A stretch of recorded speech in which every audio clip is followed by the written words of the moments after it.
Este 25 de noviembre vamos a tener nuestra noche de chicas aquí, 7 de la noche, ¿verdad? 7 de la noche.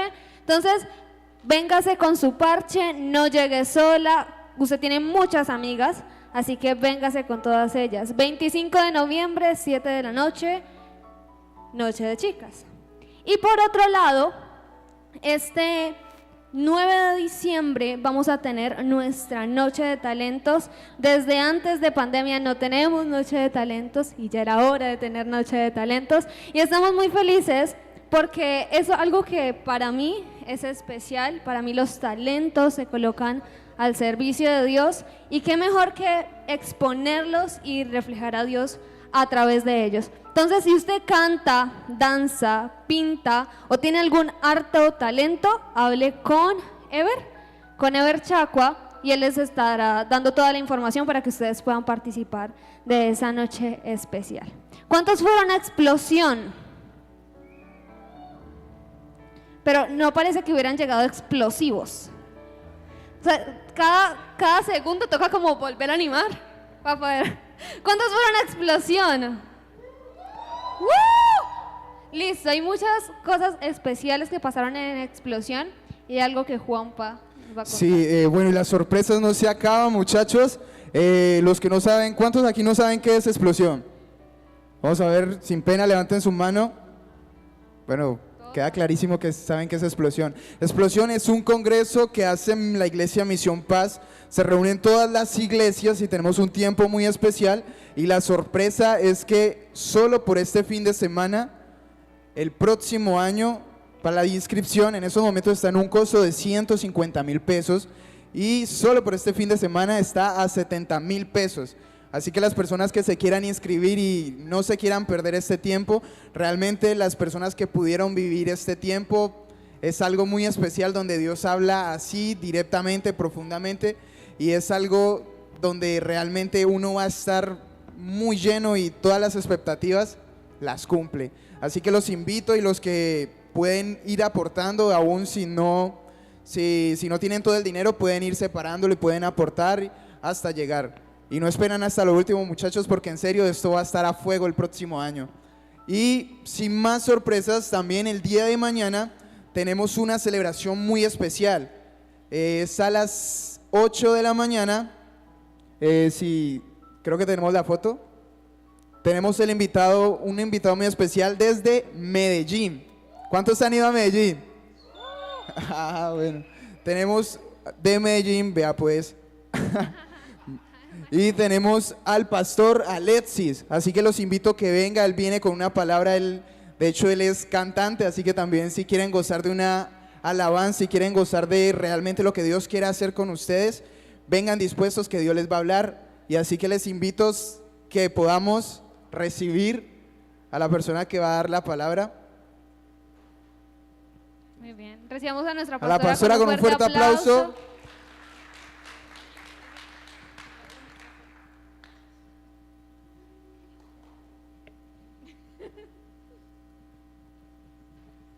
Bueno, jóvenes, ¿qué más? Bien. Pongámonos de pie un momentico, una última vez. Que ya ahorita nos quedamos sentados un buen rato. Y podamos hablar con Dios un momentico. Pueda cerrar sus ojos y empezar a hablar con papá. Hoy, más que cualquier otra cosa, vienes a hablar con papá, a tener esa conversación necesaria, tal vez incómoda, pero que va a cambiar tu vida, porque papá hoy tiene algo que decirte, algo que hablarte, y que tú le puedas decir con libertad: papá, ¿qué me tienes para decir? ¿Por qué me trajiste hasta este lugar? De todos los días, de todos los lugares en el mundo, ¿por qué hoy? ¿Por qué ahora? ¿Por qué yo? ¿Qué tienes para mí? ¿Y qué quieres de mí? Y que puedas soltar en las manos de papá todas tus cargas, todas tus preocupaciones. Tal vez si estás enojado con alguien o estás preocupado por algo, puedas soltarlo delante del Señor. Tal vez hay mucha cosa en tu cabeza, pero estás delante de Dios y no hay nada más importante que eso. Que tú puedas decirle: Señor, aquí estoy, quiero escucharte, mi corazón es para ti. Y hoy te entrego, Señor, esta palabra. Te pido, Espíritu Santo, que traigas revelación. Anulo toda distracción, toda oposición a la palabra, todo espíritu de acusación, todo espíritu de engaño, lo declaro cancelado, anulado, y que no operará en este tiempo y en este espacio. Declaro que toda dureza de corazón es quebrantada y que en este lugar hay corazones sensibles, corazones atentos y corazones hambrientos de la palabra de Dios. Te entrego mi vida, Señor. Te entrego mi vida. Habla tú. Que no calle lo que tenga que hablar, pero que si hay algo que tú no quieres que salga de mi boca, que entonces mi boca se cierre. Porque aquí no vengo a hablar yo en mi nombre. Aquí no venimos a buscar palabras humanas de sabiduría humana, sino que venimos a buscarte a ti, Señor, a ti, Espíritu Santo, que tienes la verdad que nos hará libres. Gracias, Señor. Amén y amén.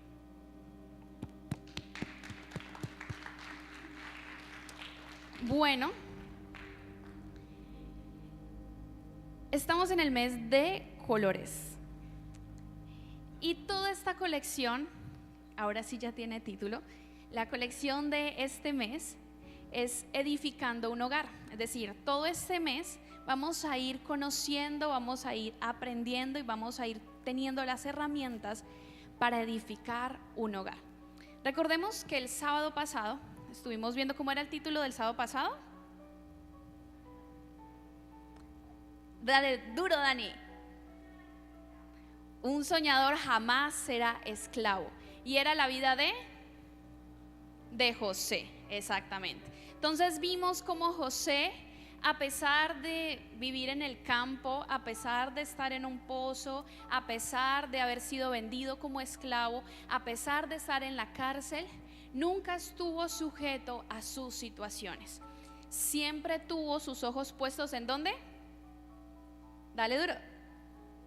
En las estrellas, en Dios, muy bien. Pero viendo hacia las estrellas, hacia el sueño que Dios le había entregado, siempre estuvo José mirando hacia arriba. Y entendiendo que un esclavo es aquel que está sujeto a la situación en la que se encuentra, a lo que otros le dicen, a las situaciones que otras personas imponen, a las decisiones de otras personas. Pero entendimos que nuestro futuro, que nuestro hogar, que lo que estamos edificando no está sujeto a eso.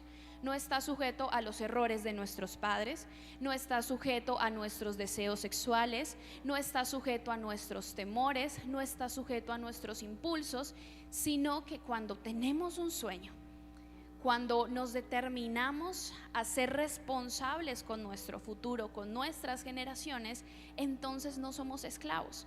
Entonces nuestra vida no la define el destino, sino que nosotros vamos edificando un hogar. Y así vimos bastante de eso. Yo sé que el Señor trajo revelación. Había muchos aquí que de pronto no habían soñado con un matrimonio y que todavía pronto estén luchando con esa idea, pero que sé que el Señor ha ido sembrando esa semilla a llevarnos a creer que la persona, aquellos que son solteros, la persona con la que se van a casar no es la que les toque, sino la persona que Dios puso con un propósito y con un sueño para llegar más lejos. Que sus hijos no van a ser el desastre, que sus hijos no van a crecer en hogares destruidos, que sus hijos no van a heredar las maldiciones ni tener la vida que a ustedes les tocó, sino que sus hijos van a hacer la diferencia. A creer que aquí van a ver, de aquí salen padres de carácter, hombres que marcan la diferencia en un mundo de hombres cobardes, de hombres que han abandonado sus hogares, de hombres que traicionan. De aquí salen hombres de carácter, caballeros, hijos del Rey de Reyes, Señor de señores, que toman la vida con propiedad, con seriedad y con autoridad como les ha sido entregada. Y mujeres que saben para qué Dios las escogió, mujeres que toman decisiones con sabiduría y que edifican su casa con sabiduría, mujeres que saben que Dios está en ellas y les ha dado la autoridad y el poder para marcar la diferencia. Y en cada una de estas cosas hemos estado aprendiendo, y hoy vamos a ver un poquitico. Y les digo, aquí ustedes saben que a mí me encanta ser súper sincera, súper abierto mi corazón. Este es mi momento de mayor fragilidad, pero de mayor autoridad. Y les digo que este tema me tiene, que yo le he dicho: Señor, ¿por qué no puedo predicar algo más sencillo? Yo como que, Señor, una cosa como más liviana, como aguapanela con pan. Pero yo siento que esto es como, no sé, un sancocho, mentira, que es pesado, como una picada de 5 carnes, algo así. Y todavía estoy como un poquito, no sé, pero sé que Dios es el que habla. Y sí les digo a cada uno: papá les ama, papá quiere lo mejor. Y no me refiero a papá terrenal. Y ahorita vamos a conocer un poquitico más de eso, porque a veces nos distanciamos de Dios porque creemos que Dios es como papá terrenal, pero Dios no es así. Y papá quiere lo mejor para ti. Y hay momentos en los que papá nos sienta y nos dice: venga, necesitamos hablar, venga, quiero explicarle algunas cositas, porque cuando yo no esté, como dice la mamá, cuando yo me vaya, entonces Dios te sienta, papá te siente y dice: yo quiero aclararte algunas cositas y que pongas algunas cositas en orden. Y hoy vamos a hablar de eso. Entonces papá nos va a sentar y nos va a hacer caer en cuenta de ciertos detalles. Y el título de hoy es ordenando los papeles. Entonces pongan allí: ordenando los papeles. ¡Ay, coño! Así, así yo imaginaba los papeles. Súper. Entonces, cuando uno va a comprar una casa, yo no he comprado, pero voy a comprar. Amén. Entonces, cuando se va a comprar una casa, un terreno, uno no puede llegar como llega a la tienda a decir: deme 1000 de salchichón. Uno llega y uno analiza el terreno que quiere comprar. Uno primero, pues eso cuesta bastante, entonces usted no va a elegir donde haya. Usted elige en un lugar que usted quiere. No sé, si es aquí en Candelaria porque quiere vivir en Candelaria, o porque analizó que es un lugar chévere para vivir, es turístico, yo no sé, tiene un proyecto de inversión, algo. Una persona que va a comprar un terreno elige el lugar por algo. Si, por ejemplo, yo les dijera: es que están vendiendo casas debajo del puente de Juanchito, ¿quién va a ir a comprar para allá? Está a buen precio, nada más 50 millones, ¿quién quiere ir? ¿Quién la compra? ¿Por qué? ¿Quién lo dijo? ¿John? Dilo duro. Porque se inunda. Porque se inunda. Todo candelareño que se respete sabe qué pasa con Juanchito. Y uno sabe: listo, yo allá no voy a invertir, porque yo sé que se inunda, a no ser de que quiera montar un parque acuático, no sé, que pasa del río Cauca, qué tal. Pero uno, para vivir y un proyecto de vida, tú no lo levantas debajo de un terreno que no está apto para eso. Segundo, cuando uno va a comprar ahí algo básico que se necesita hacer, y es averiguar la historia del terreno o el estado. ¿Cómo se llama, abogada?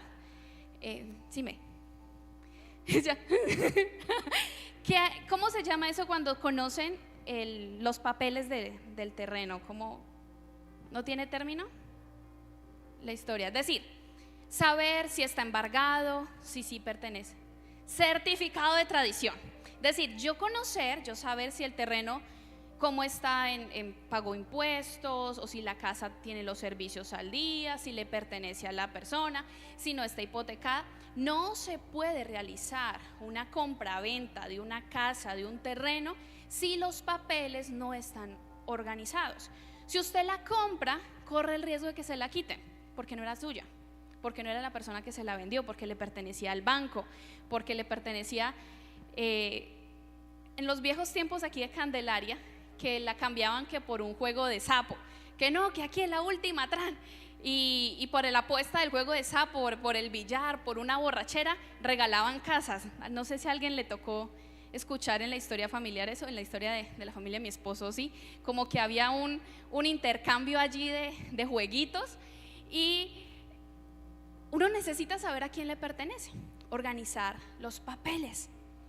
Y en la edificación de tu hogar, del hogar que Dios tiene para ti, es necesario que organices los papeles, que sepas cómo está tu papeleo. Me vino Mike Wazowski. No hiciste tu papeleo anoche. Vamos a repetir esa. Pero entonces necesitas tener al día tus papeles. ¿Por qué? Porque si no tienes al día tus papeles, sales perdiendo. ¿Y de qué? Vamos a ver. Y lo primero que necesitas ver para ordenar tus papeles en la adquisición del hogar que tú vas a levantar es la deuda del perdón. Asegúrate que todas las cuentas hayan sido saldadas. ¿Y a qué me refiero con eso? ¿Y qué va?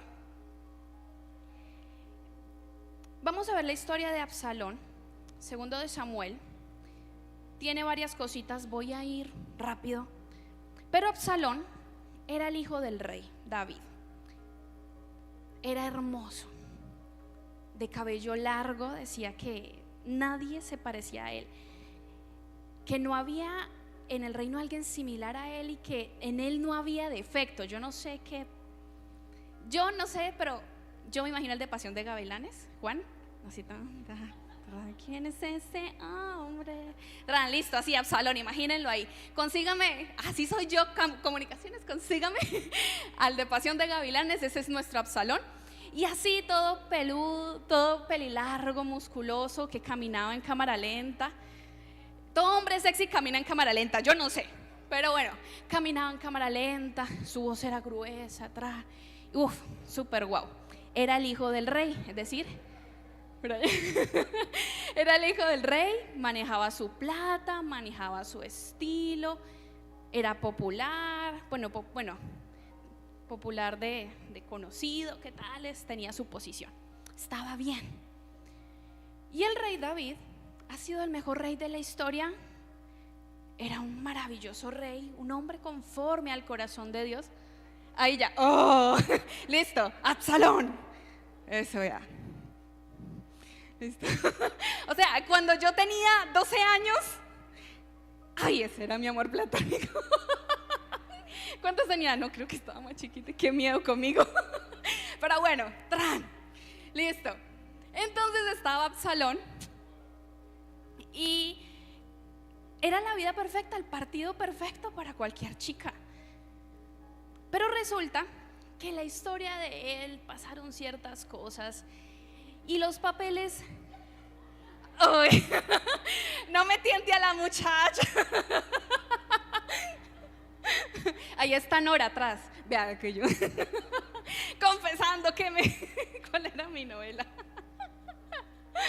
Poneme la otra con más sí, para no generar distracción. Eso, listo, ya, un poquito, respiren, ventílense un poquito. Listo. ¿Qué? Ya. Entonces mi esposo no está, pero bueno, perdona mi amor. Volviendo acá. Absalón. Entonces Absalón era hijo del rey, todo estaba bien, pero había problemas con los papeles. ¿Qué problemas había? En segundo de Samuel, voy a ir mencionando, usted abra su Biblia, subraye eso. No puedo leer todo porque es una historia un poquito larga, pero en segundo de Samuel 13:14 nos empieza a contar, un poquitico más antes, pero ahí llegó mi esposo, nos empieza a contar, ya pueden quitar a Juan, mentira, no. Nos empieza a contar qué pasó con Absalón realmente después de todo. Absalón tenía una hermana que se llamaba Tamar. El medio hermano de Absalón, Amnón, le gustó Tamar, la engañó, le hizo que Tamar fuera a su cuarto. De hecho, le pidió al rey David que le enviara a la hermana, que porque se hizo el enfermo, se aprovechó de ella y la violó. Cuando la violó, la despreció, es decir, estaba enfermo de amor por ella, enfermo de deseo, y cuando hizo lo que se le dio la gana con ella, la echó. Y ella estuvo caminando por el pueblo con su ropa rasgada, llorando a gritos por la vergüenza que sentía.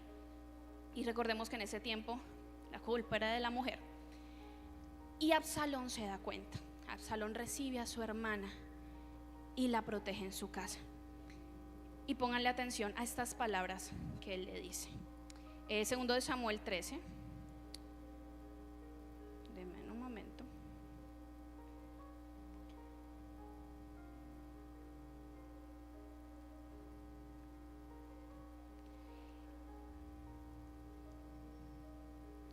Desde el 14 que les mencioné, un momentico aquí. Espérenme que cambié de versión. Y le dice así: cuando Absalón lo supo, versículo 20, perdón, la tranquilizó y le dijo: hermanita, lo que Amnón ha hecho contigo es terrible, pero no le guardes rencor, porque es tu hermano. Desde entonces Tamar se fue a vivir a la casa de su hermano Absalón, pero siempre prefería estar sola. Cuando David se enteró de lo que había pasado, se puso muy enojado. Sin embargo, no castigó a Amnón, pues era su hijo mayor y lo quería mucho. No castigó al violador, porque era el mayor y lo quería. Absalón, por su parte, dejó de hablarle a Amnón, pues lo odiaba por haber violado a su hermana. Cuando Absalón se da cuenta de esto, hace lo que normalmente todos hacemos. No cuando violan a alguien, no, sino cuando pasa algo y uno dice: ay, no, esa boda, ya, dejemos así, deje así, no se estrese, no se preocupe, ya, ay, ya, dejemos eso así las cosas. Cálmese, ay, no le pare bolas, es pura bobada, eso yo no sé qué. Le dijo eso a ella. Pero en el corazón de Absalón había un odio impresionante por su hermano y por su papá. ¿Qué le pasó a Absalón? Absalón se cometió contra su hermana injusticia, pero no solamente porque Amnón lo hizo, sino porque su papá no hizo nada al respecto. Porque cuando papá debía defender a su hermana, cuando papá debía hacer justicia, cuando papá debía estar presente, papá no estuvo presente. Nadie le hizo justicia a Tamar. Nadie hizo nada al respecto con lo que estaba pasando en esa casa. Y Absalón empezó a tener deudas en contra, o deudas con su hermano y con su papá. Empezó a sacar una lista de: esta me la tiene que pagar. Y en nuestra vida muchas veces pasan cosas que son injustas en el recorrido de nuestra vida.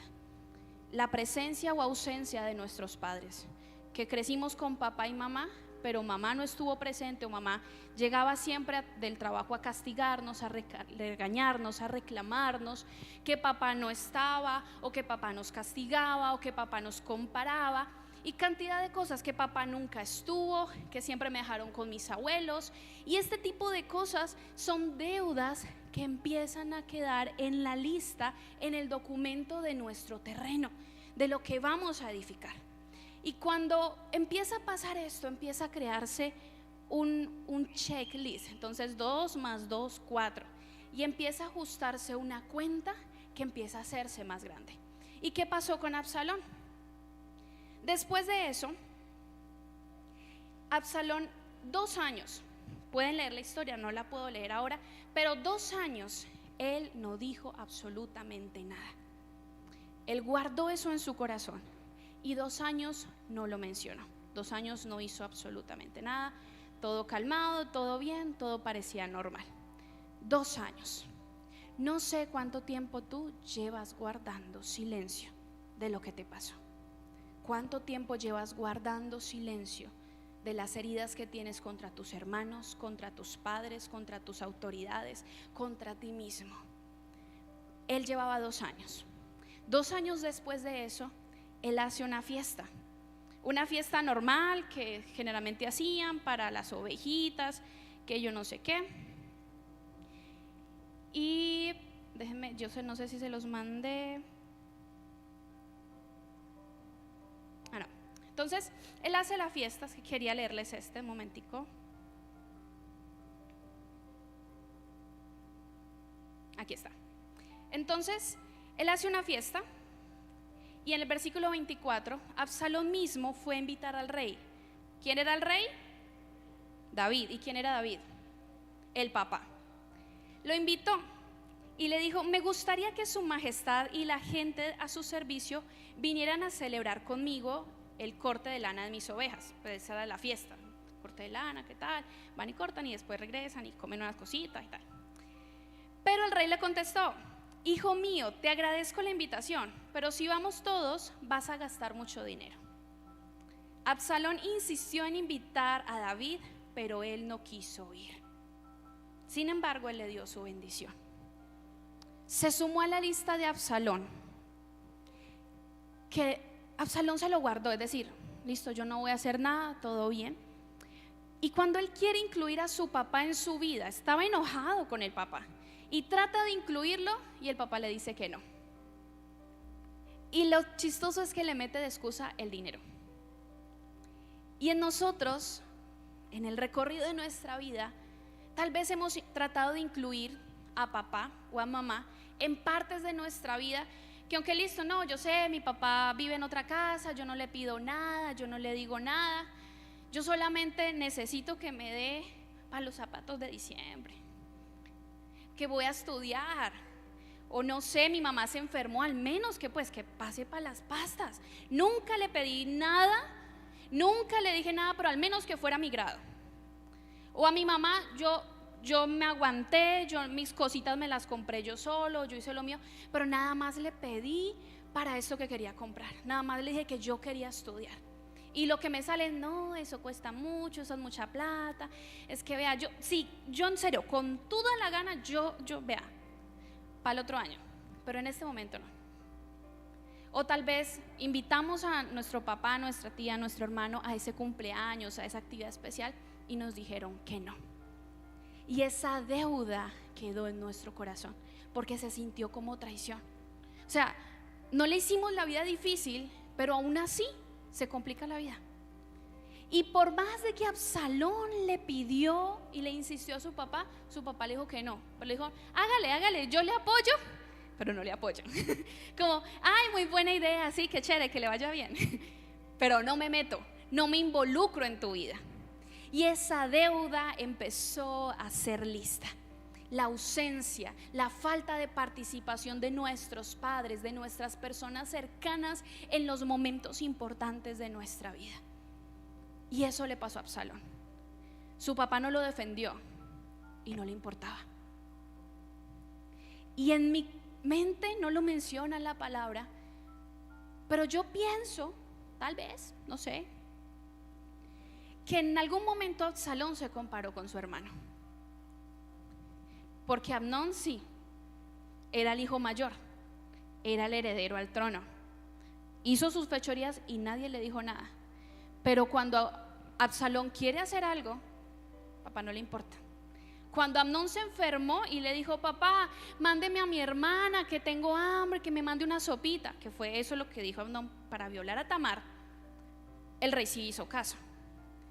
Pero cuando Absalón con su plata, él vería qué hacía con su plata, pero David no quiso hacer nada al respecto. Entonces Absalón dice: bueno, pero entonces, si no, pues que vaya mi hermano, que vayan mis hermanos, que vaya Amnón. Entonces David como que: venga, ¿usted por qué insiste tanto? No, pues que vaya, dígale que vaya, usted no va a ir, pues que vaya él, no me va a dejar la comida preparada, tal. Entonces el rey acepta. Pero entonces Absalón le dijo a sus sirvientes: vigilen a Amnón, y cuando ya esté muy borracho y yo les diga que lo maten, mátenlo. No tengan miedo que lo van a matar porque yo lo ordeno. Hay un momento en tu vida que la deuda es tan grande, que las cosas que han pasado con tu familia, con tus situaciones, son tan grandes que lo único que piensas es con la muerte. Con lo único que piensas es: ojalá se vaya, ojalá se separen, ojalá se muera, ojalá se le quiebre el negocio, ojalá le pase esto, ojalá le pase lo otro. Mataste en tu corazón a ese familiar. En tu corazón, para ti, tu papá ya está muerto. A mí no me hablen de ese hombre que no hizo nada por mí. A mí no me hablen de ese tipo porque yo no sé ni quién es. Y lo matamos en nuestro corazón. Y la orden de Absalón fue: la fiesta la hago para que mi hermano se muera. Y esa deuda se hizo tan grande que la única manera de pagar con esa deuda era con la muerte. Con la muerte de su hermano. El pensamiento: yo no puedo olvidar lo que le hicieron a mi hermana. Yo no puedo olvidar el desprecio de mi papá hacia mi vida, hacia mi familia, hacia las cosas que hemos vivido. Que la única manera es que mi hermano pague por lo que hizo. Y en nuestro corazón tal vez no es que, ay, no, yo voy a coger un cuchillo y tal. Pero tal vez sí en nuestro corazón hay un sentimiento de que algo pase, porque yo no aguanto más esta deuda, este dolor, esta rabia, este enojo que tengo hacia esto que pasó. Y no estaré satisfecho hasta que algo pase, hasta que algo ocurra. Y Absalón lo hizo pasar. Absalón mandó a sus siervos, mataron a su hermano y llegó la noticia al rey. Entonces, rápidamente le contaron al rey. El rey se puso muy triste, se rasgó los vestidos, todos los hermanos lloraron, todo el mundo lloró y Absalón huyó. Absalón se fue y por mucho tiempo estuvo fuera del reino. Le dijeron: David, vea, ese es su hijo, no lo deje por allá, tráigalo. Y él: no, yo no quiero ver a Absalón, no lo quiero ver más, no lo quiero ver más. Lograron convencerlo, viene Absalón, pero a pesar de eso, 3 años más, sumados lo que él estuvo fuera, 3 años más, el papá no le quiso ver, no le quiso dar la cara, no lo quiso ver. Y Absalón decía: déjenme ver a mi papá. Y el rey David decía: no, yo no lo quiero ver. Y él decía: pero déjenme, ¿para qué me hizo venir? ¿Para qué me hace todo esto si ni siquiera me deja ir a verlo? Y así pasó. Y Absalón no podía ver a su papá hasta que lograron convencerlo. El amigo él hizo un poco de trampitas hasta que logró convencer que el papá lo viera. Pero entonces pasa esto, y esto es lo que quiero enfocar allí. En 2 de Samuel 14:33 dice esto: Joab fue a ver al rey y le dio el mensaje de Absalón. Entonces David lo mandó a llamar. Cuando se encontraron, Absalón se inclinó hasta el suelo, pero David lo levantó y le dio un beso. Uno dice: lo perdonó, todo estuvo bien.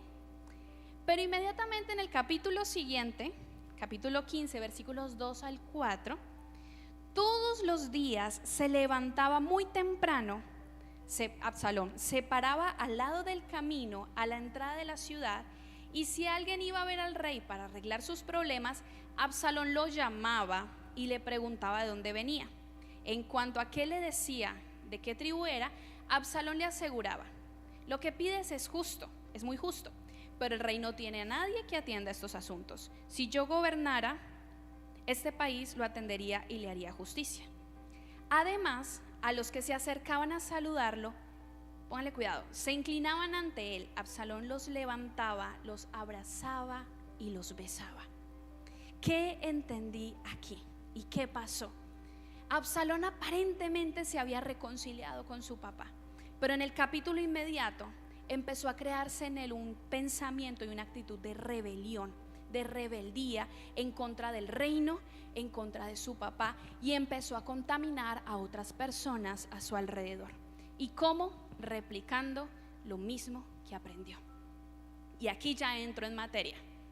Cuando tú no saldas tus deudas, cuando tienes los papeles desordenados, cuando no has perdonado realmente a tu papá, cuando no has perdonado a tu mamá, cuando no has perdonado la forma en la que fuiste criado, cuando no te has puesto a cuentas con todas las cosas que se han acumulado en tu vida, empiezas a replicar los patrones, empiezas a repetir la misma historia.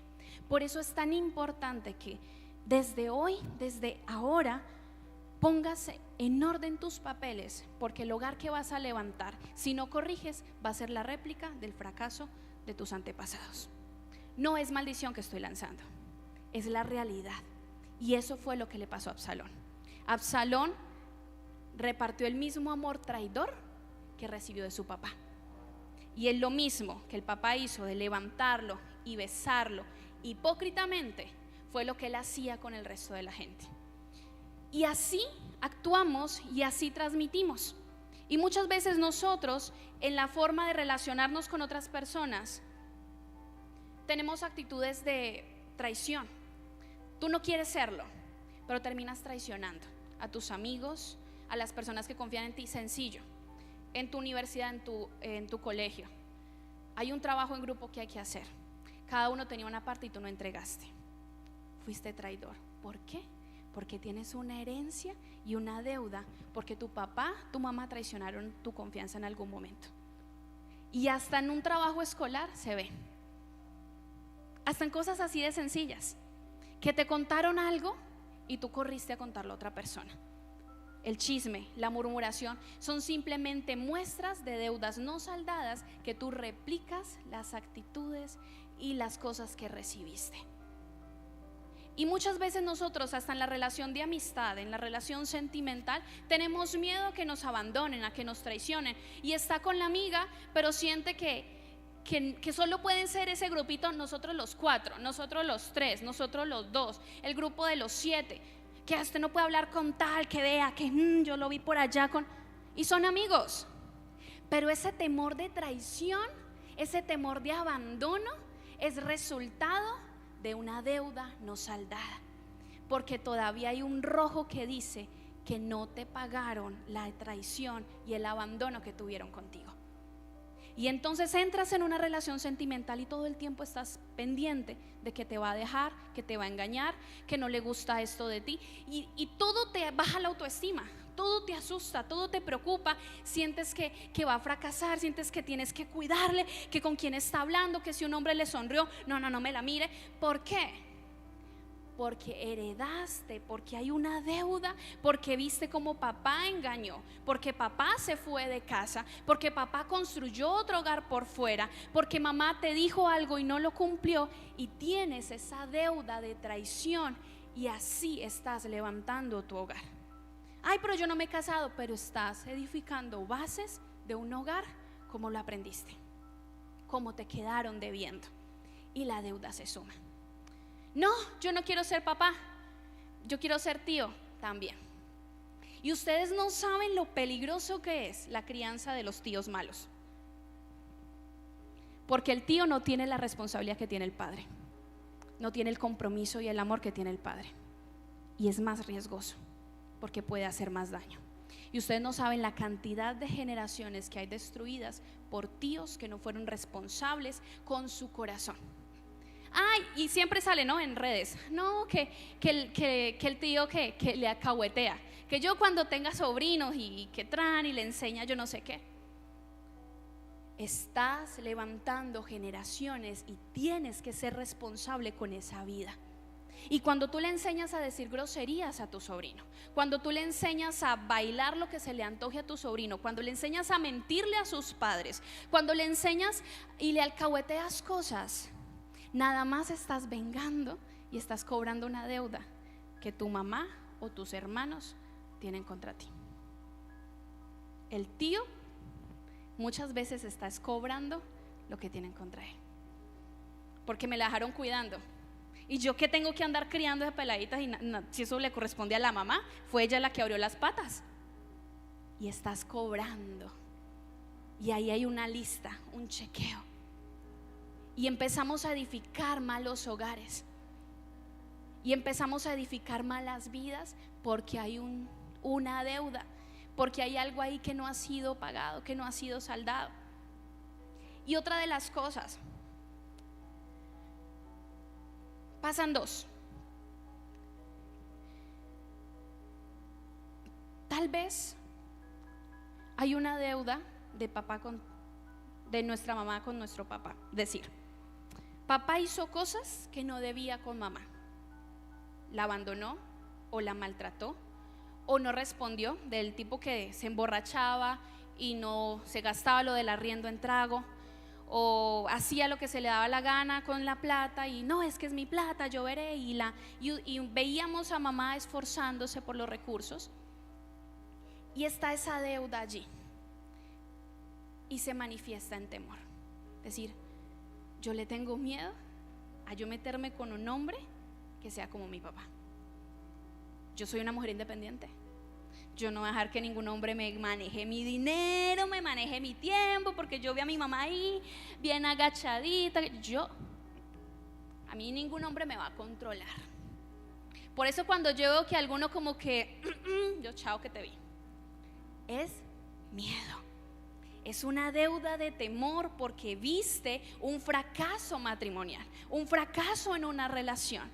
Y esa deuda, porque mamá decía, vea, es que su papá no hace, vea, hable con su papá, y es que su papá todo ve y tan, y viste eso, y esa deuda se empezó a quedar allí.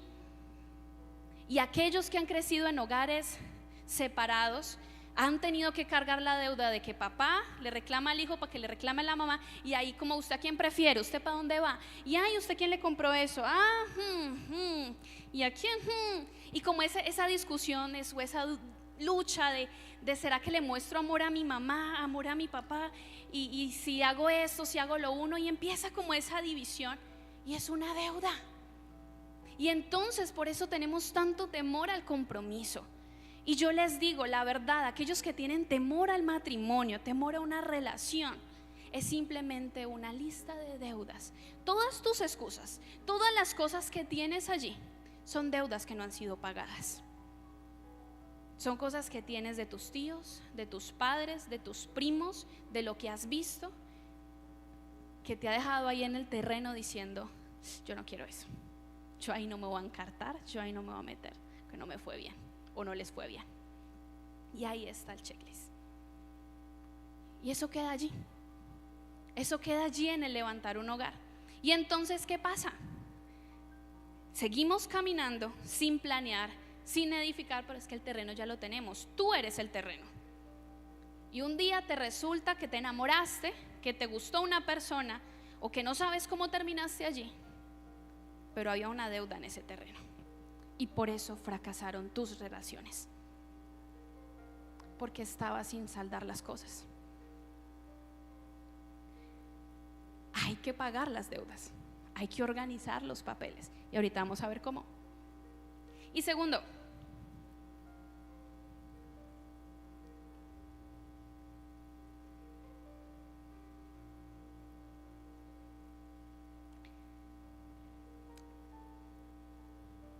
yo que les puse en el segundo punto, porque yo creo que era, póngame el segundo punto.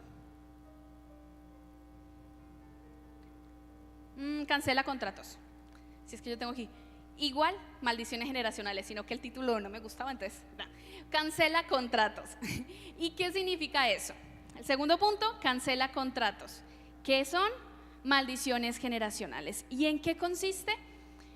Y este es el punto que yo no sé, eso es largo para explicar, pero vamos a ver, vamos a quedar por encimita. Si les queda dudas, hablen con su líder. Pero entonces, digamos que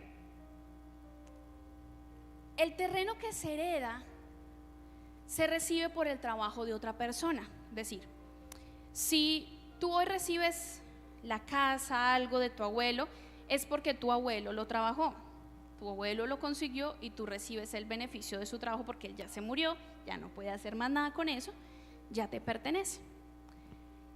Y así como heredas lo bueno, heredas el terreno, también puedes heredar cosas negativas de tu abuelo, de tu papá, de tus bisabuelos, etc.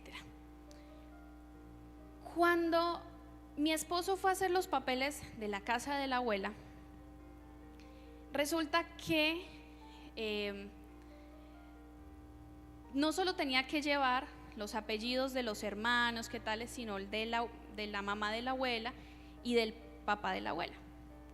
Pero resulta que tenían otros nombres, que no sabían cuándo se había casado. Resulta que la bisabuela de mi esposo nunca se había registrado. Cuando se casó, el esposo la registró, entonces el esposo aparece como el papá de la bisabuela y tenía otro nombre y algo así. Pero era un enredo de papeles y un enredo de cosas. Y los hermanos, como la abuela de mi esposo, no la registró el papá, sino que la registró el abuelo. Y entonces tenían unos nombres así, todos, y un poco de cosas. Entonces los papeles estaban en desorden. La paternidad ni siquiera en documentos estaba clara. Y entre esas cosas, el abuelo había hipotecado la casa y la había pagado, pero no tenía el recibo.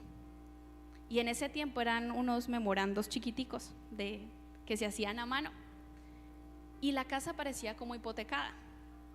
No les pertenecía porque él no guardó el recibo.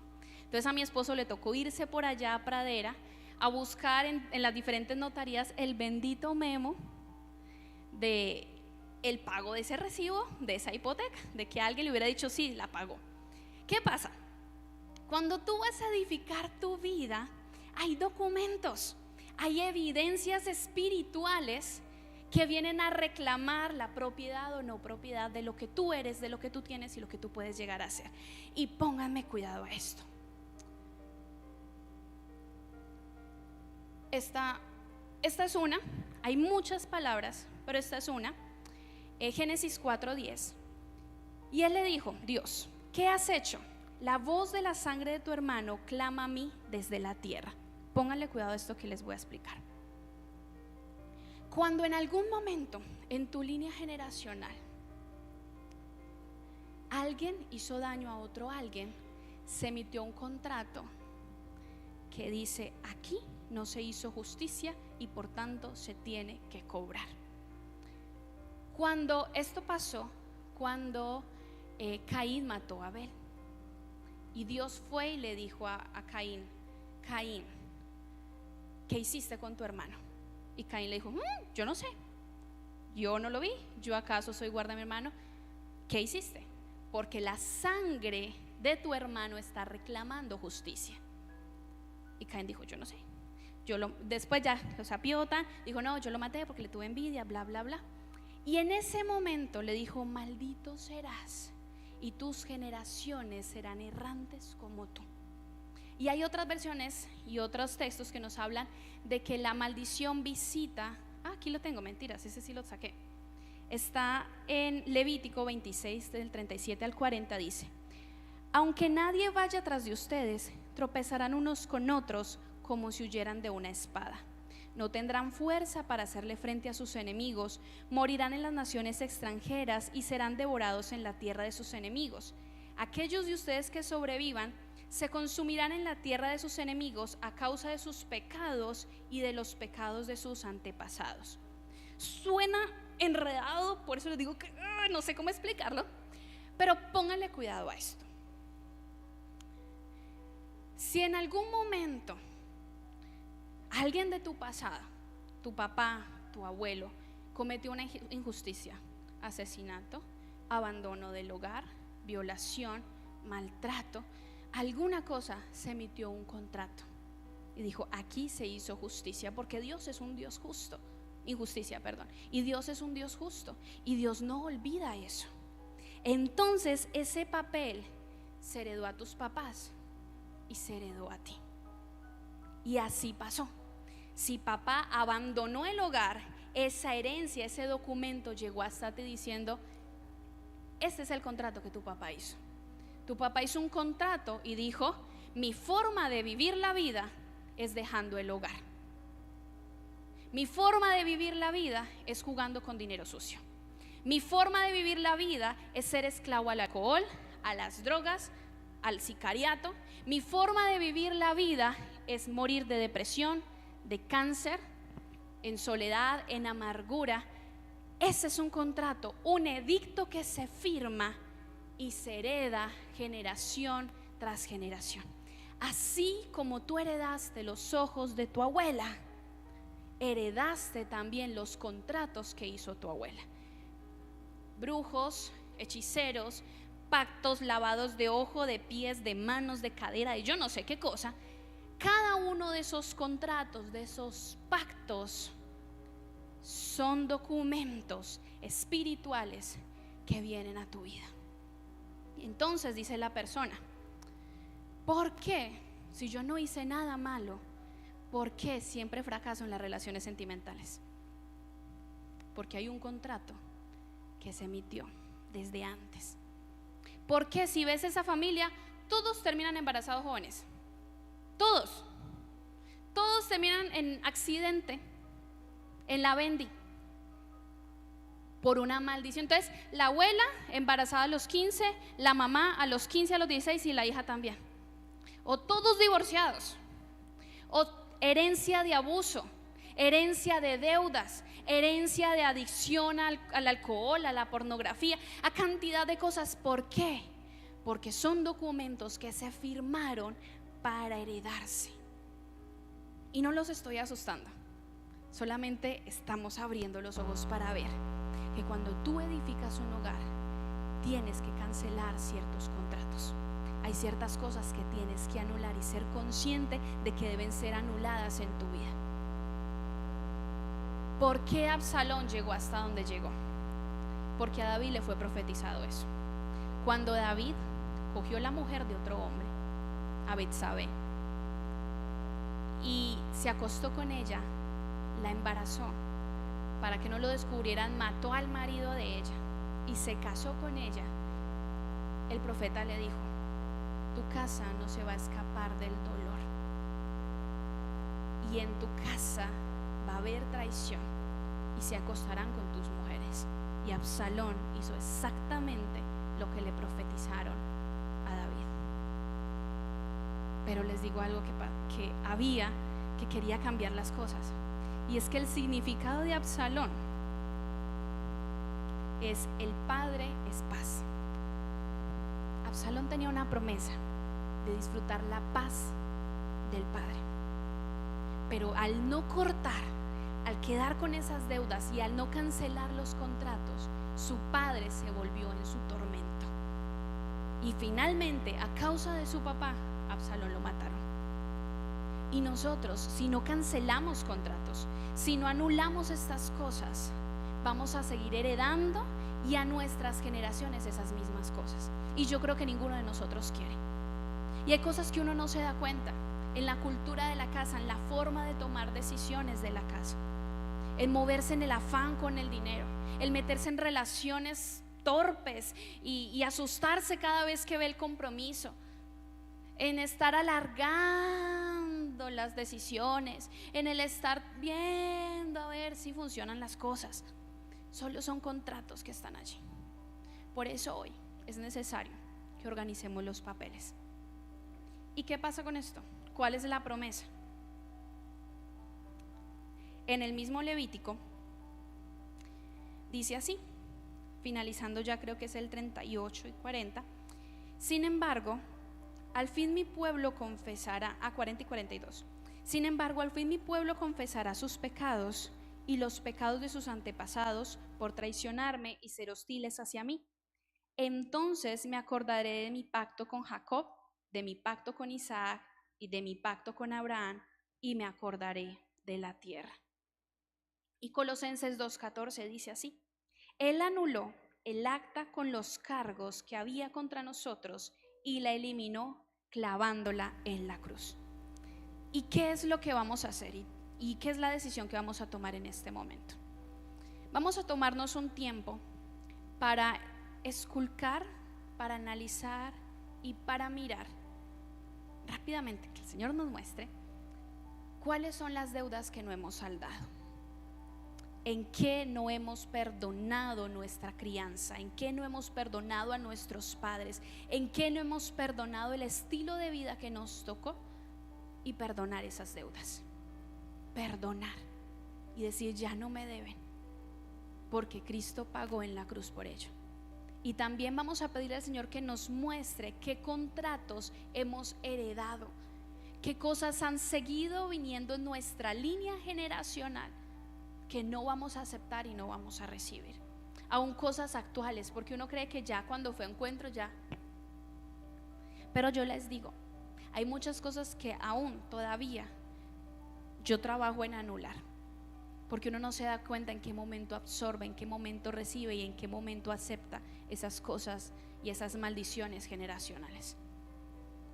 Y yo les digo una cosa: si tú no restauras tu relación con tus padres, si no restauras tu relación con tu niñez, si no restauras tu relación con lo que te ha sido heredado, no vas a poder tener una relación sana, ni con Dios, ni con la persona que Dios tiene para ti. Y por eso a muchos les cuesta relacionarse con Dios, porque siguen viéndolo como papá terrenal, porque siguen reclamándole a Dios por qué permitió que les pasara eso, porque